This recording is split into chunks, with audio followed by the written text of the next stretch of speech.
अस्सलाम वालेकुम दोस्तों, मैं मोहम्मद शबाद अपनी वीकली वीडियो लाभ के साथ आपकी खिदमत में हाजिर हूँ।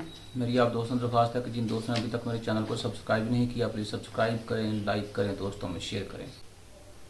आपको पता है, गर्मियों का दिन, बला की गर्मी, वो चाहे क्लाइमेटिक चेंजेस की वजह से है या हमने खुद माहौल को इतना गंदा कर दिया है या और बहुत सारे फैक्टर्स, गर्मी जो है वो बला की है। और इस गर्मी में 12 से 14, कहीं 18 घंटे लोड शेडिंग हो तो सोचो ज़िंदगी का क्या हाल होता होगा। यकीन करें, कभी भी इतनी मायूसी नहीं हुई जितनी मायूसी अब हो रही है कि कब ये लोग सियाने होंगे, कब ये मुल्क को सीरियस तरीके से लेंगे और कब मुल्क को जो एक्सपेरिमेंट लेबॉर्ट्री उन्होंने बनाया हुआ है उससे जान छूटेगी। क्योंकि जो भी हो, आखिरकार उसका असर जो है वो आम आदमी के ऊपर पड़ेगा और आम आदमी ही वो कॉन्सिक्वेंसेस बेयर करेगा। क्योंकि जिनके पास पैसे हैं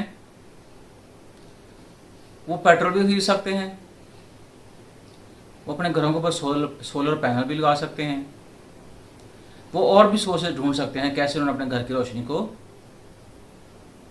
चकाचौंध करना है।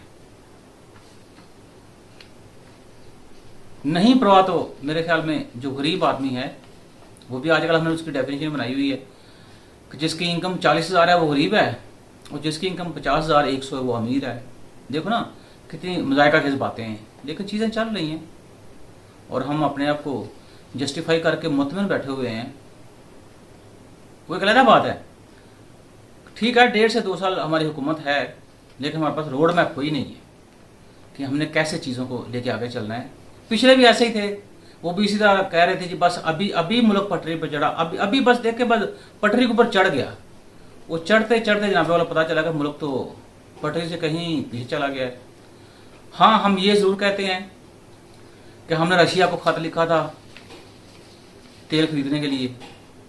रशिया ने कहा जी हमें कोई इस तरह का लेटर नहीं मिला, ये हमारी कोई बात ही नहीं हुई। हाँ, साहब का प्राइम मिनिस्टर साहब वहाँ पे गए थे तो उन्होंने कहा जी कोई ऐसी तेल की बात नहीं हुई। लेकिन हम साथ ये भी रोना होते हैं कि रशिया से सस्ता तेल इस गवर्नमेंट ने क्यों नहीं खरीदा। सवाल ये है कि आपके पास 3.25 साल हुकूमत रही, क्या आपने उन दिनों तेल खरीदा जब तेल की फी बैरल कीमतें नेगेटिव चली गई थी? उन दिनों पूरे मीडिया के ऊपर ये रौला पड़ रहा था तेल को ज़ख़ीरा कैसे किया जाए, अगर सस्ता तेल हम खरीद लें तो ज़ख़ीरा कैसे किया जाए। अमेरिका ने किया ना ज़ख़ीरा। मैंने अपना पिछला एक वीलॉग बनाया था इसके ऊपर, जिसमें मैंने बताया था आपको अमेरिका ने ये नमक के गार बना के उन गारों को अंदर तेल ज़ख़ीरा किया और अभी भी कोशिश कर रहा है कि हम सस्ते दामों तेल जो है वो अमेरिकन आवाम को पहुँचाया जाए। क्या हम इतना दूरंदेश हो सकते हैं? क्या हम इतना लंबा सोच सकते हैं? नहीं, क्योंकि हम तो वो चल रहे हैं ढाकिज़म के ऊपर। सुबह 8 जाते हैं ऑफिस सारे, फ्रॉम बॉटम टू टॉप, शाम को 4:30 होते हैं, कहते हैं चलो यार आज दिहाड़ी लग गई है तो कल का अल्लाह मालिक है। हमने कभी ये सोचा ही नहीं है कि हम आने वाले 30 सालों में अपने मुल्क को कहाँ देख रहे हैं, या हमारे बाद जो जनरेशन आएगी, नेक्स्ट जनरेशन या फ्यूचर जनरेशन्स, उनके लिए हम क्या छोड़ के जा रहे हैं। अपना मतलब हो, गर्ज हो, जलसे जुलूस भी निकल जाते हैं, रैलियां भी निकालते हैं, इकट्ठे होकर बैठ भी जाते हैं। जैसे आपने पिछले दिनों देखा सुप्रीम कोर्ट का फैसला कल आया तो उसमें प्राइम मिनिस्टर साहब का प्राइम मिनिस्टर साहब चौधरी परवेज इलाही साहब, हमारे मौजूदा सीएम हमजा शहबाज साहब, वो एक नुक्ते के ऊपर सारे मुत्तफिक नजर आए। मेरा सवाल ये है कि मुल्क की जो तरक्की है, मुल्क का जो फ्यूचर है, उसके ऊपर सारे लोग इकट्ठे होकर क्यों नहीं बैठते? ये भी सोचने की बात है कि जहां हमें अपना इंटरेस्ट नजर आता है वहां हम सारे इकट्ठे हो जाते हैं। चाहे 16 जमाती इत्तेहाद हो, चाहे वो 3 लोग एक ही कमरे में अंदर लिंक के जरिए जो है वो सुप्रीम कोर्ट की कार्रवाई सुन रहे हों। क्या इस गरीब बंदे का इस मुल्क में कोई मुस्तकबिल नहीं? क्या उसके बच्चों को हक नहीं कि वो बुनियादी ज़रूरियात ज़िंदगी जो हैं उनको आसानी से मिल सके? क्या उस बंदे का बुनियादी हक नहीं है कि उसको रोज़गार मिले और उस रोज़गार से इतनी तनख्वाह या आमदन उसको हो जाए कि जिससे अपने बच्चों का पेट पाल सके? लेकिन नहीं, मुझे पता नहीं क्यों लगता है कि ये मस्खरों के दौर में रह रहे हैं। कभी हमारे प्राइम मिनिस्टर साहब जो हैं वो बैठते हैं और जर्मन जुबान को इकट्ठा कर देते हैं। कभी हमारे प्राइम मिनिस्टर साहब कहते हैं जी अपनी मंजी थले डांग फेर दा। अब बंदा इनसे पूछे कि ये इस तरह के जुमले आपको बोलते हुए ज़रा ख्याल नहीं आता कि हम अपनी कौम को क्या पैगाम दे रहे हैं? ये मंजी थले डांग फेरदा या मंजी के विच डांग फेरदा, इसको उर्दू में भी ट्रांसलेट किया जा सकता है। लेकिन नहीं, मस्खरे बैठे हुए हैं, मस्खरे तकरीर कर रहे हैं और तालियां बज रही हैं, सारा कुछ चल रहा है। तो क्या ये जमहूरियत है? क्या लोग इसलिए देखें आपको? पिछले दिनों मैं एक वीडियो देख रहा था, मैंने आपको पहले भी कई दफ़ा कहा है कि इस मुल्क का बुनियादी मसला महंगाई है। आजकल लोग सियासी तबसरों या सियासत में दिलचस्पी क्यों नहीं ले रहे? आम आदमी की ज़िंदगी इतनी मुश्किल हो गई है कि वो जहाँ पे वाला अपने उस ज़िंदगी के अखराजात को पूरा करने में बिजी है। जैसे आपसे मैंने कहा कि पीछे तो एक वीडियो देखा तो एक एंकर पर्सन किसी बुजुर्ग आदमी से पूछ रहा था कि ये आपका जो लेला है, चलो मैं भी लेला कह लेता हूँ पंजाबी में, इसकी कीमत कहते हैं 1.5 लाख रुपया। तो कहते हैं आज इस तरह बड़ा भाव चढ़ा हुआ है मंडी का। कहता क्या करें, हुकूमत हमारे ऊपर चढ़ी हुई है। तो देखें लोगों के अंदर एग्रेशन जो है वो पंपना शुरू हो गया है। और रिपोर्ट्स ये बता रही है कि इस साल जो कुर्बानी के बकरे हैं उनकी कीमतों में 45% इजाफा हुआ है। बिजली का शॉर्टफॉल तकरीबन 7,477 मेगावाट हो गया है, लेकिन फिर भी हम टीवी के ऊपर आकर ये कहते हैं कि जुलाई में लोड शेडिंग और होगी। अब प्राइम मिनिस्टर साहब का यही काम रह गया है कि इस तरह के जो एटम, चलो अगर हम एटम तो नहीं कहते, इस तरह के बम जो हैं, 2 बम हो गए ना, एक बिजली बम और एक पेट्रोल बम। तो इस तरह के बम जो है प्राइम मिनिस्टर साहब वो आके बताएं हमें टीवी के ऊपर। लेकिन साथ मुफ्ती इस्माइल साहब ये भी कहते हैं, हमारे ऑनरेबल फाइनेंस मिनिस्टर, कि उनको टीवी के ऊपर आके पेट्रोल की जो प्राइसेस बढ़ी हैं उसका ऐलान नहीं करना चाहिए। कोई बात नहीं, टीवी के पीछे बैठ के कर लें, ऐलान तो करना ही करना है आपको। क्योंकि आप एक दिन ये कहते हैं कि हाँ जी 50 रुपये लेवी जो है उसका कोई इरादा नहीं कि हम पेट्रोल के ऊपर लगाएंगे, लेकिन वो 2 दिन गुजरते हैं साथ ही 15 रुपये का इजाफा कर देते हैं। और साथ आप ये भी कहते हैं कि तेल महंगा करके हमने मुल्क को डिफॉल्ट होने से बचा लिया। चलें, अच्छी बात है। अब लोगों ने खुदकशियाँ करना शुरू कर दी हैं तो उनको भी खुदारा बचा लें कुछ ना कुछ करके, बजाय थे कि जो पिछली गवर्नमेंट के अच्छे मंसूबे थे उनको जारी रखते, आपने वो भी स्टॉप कर दिए। तो ये तो नहीं होना चाहिए। आप चार्टर ऑफ डेमोक्रेसी की बात करते हैं, आप ये कहते हैं कि ठीक है आए मिल के बैठें और सारे बैठ के हम जो भी मुल्क का 20 से 30 प्लान है उसके ऊपर हम डिस्कस करते हैं, तो आप हमारे साथ या हमें कन्विंस करें या कन्विंस हो जाएं। तो उसमें एक बात तो ये भी थी ना, या है या होगी, कि जो पिछली गवर्नमेंट्स अच्छे मंसूबे शुरू करके गई हैं उनको हमें बंद नहीं करना चाहिए, उसको कंटिन्यू करना चाहिए। लेकिन हमने बंद कर दिए।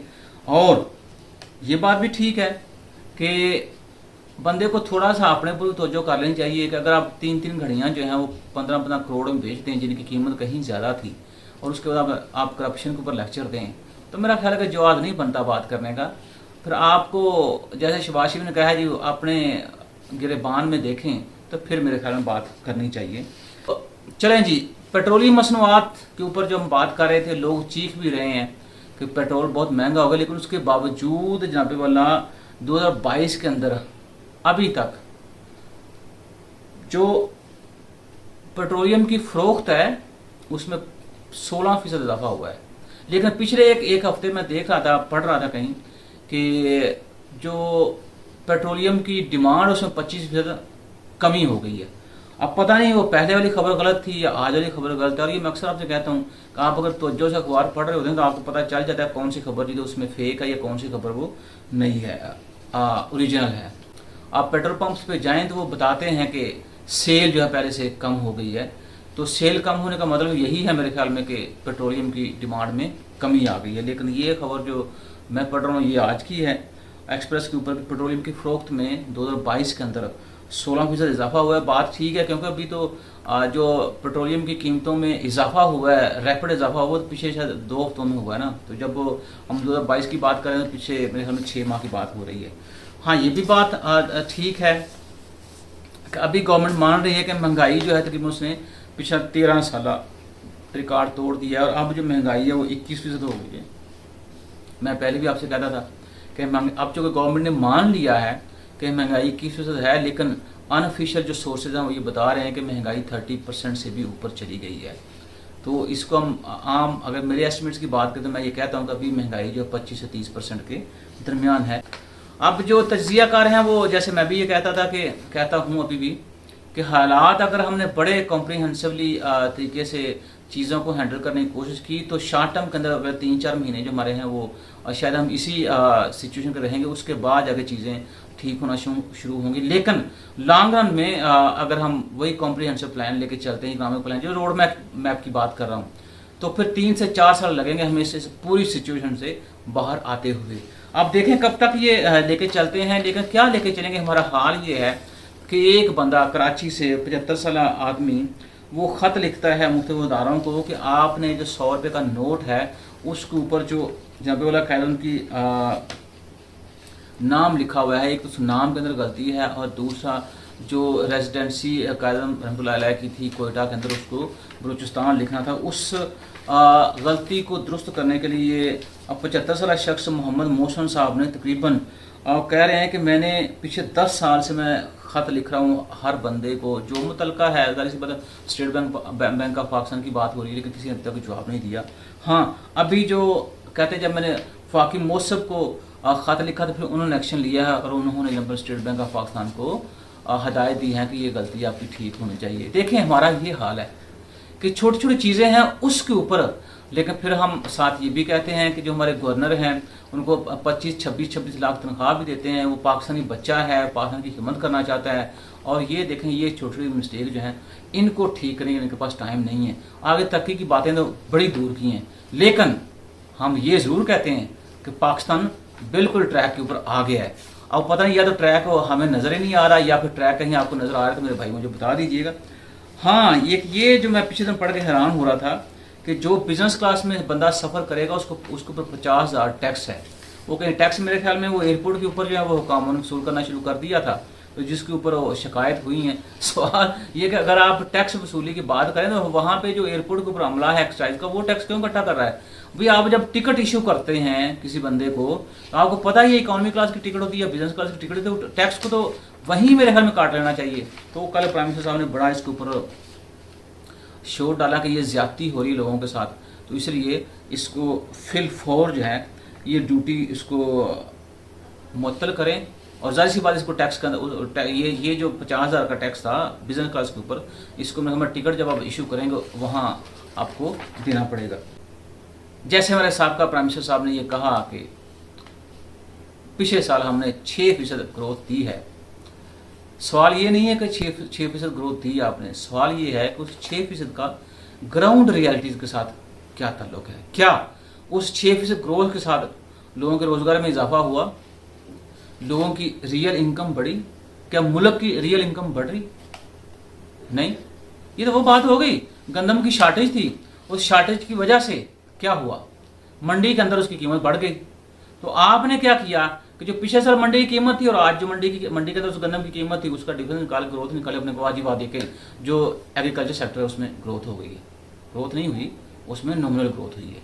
और मेरे ख्याल में जो इकोनॉमिस्ट बैठे हुए हैं, आपको 200 इकोनॉमिस्ट की टीम थी, उनको पता होगा कि नॉमिनल और रियल ग्रोथ में डिफरेंस क्या होता है। तो खुदारा मेरी इस गवर्नमेंट से भी दरख्वास्त है कि डेफिनेशंस की मैनिपुलेशन को बंद करें और रियल टर्म में काम करके दिखाएं लोगों को, अगर आपने आने वाले वक्त में सस्टेन करना है, वरना वही होगा। आपको पता है आजकल एक टिकटॉक के ऊपर चल रहा है कि वो तरबूज को चीरते हैं फिर कहते हैं भी लाल है भी लाल है।